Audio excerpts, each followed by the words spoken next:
एक बार देवताओं की सभा लगी थी। उसी के द्वार पर एक कबूतर बैठा था। जब मृत्यु के देवता यमराज सभा में पहुंचे तो वह कबूतर को देखकर हंसे।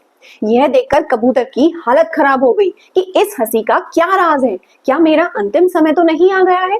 तभी वहां नारायण को लेकर गरुड़ भगवान आए।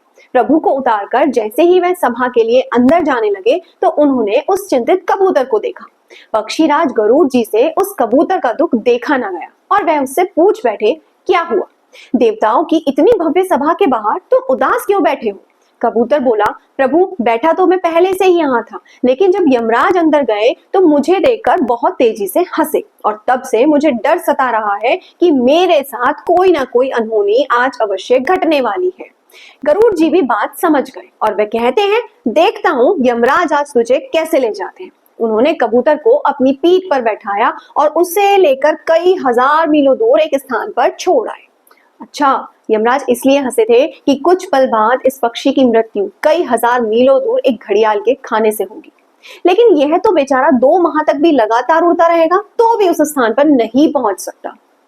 उन्होंने हंसकर सोचा कि आज प्रभु नारायण से जरूर पूछूंगा कि आपकी विधि का विधान तो आज विफल हो गया, क्योंकि जिस स्थान पर इसकी मृत्यु लिखी है वहां तक तो उसका पहुंचना असंभव है।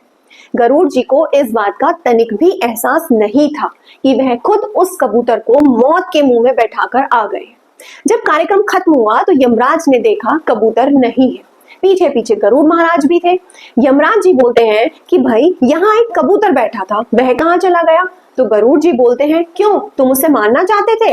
तुम तो उसे देखकर बहुत तेज हंसे थे, हो सकता है पक्षी है यहीं कहीं उड़ गया होगा।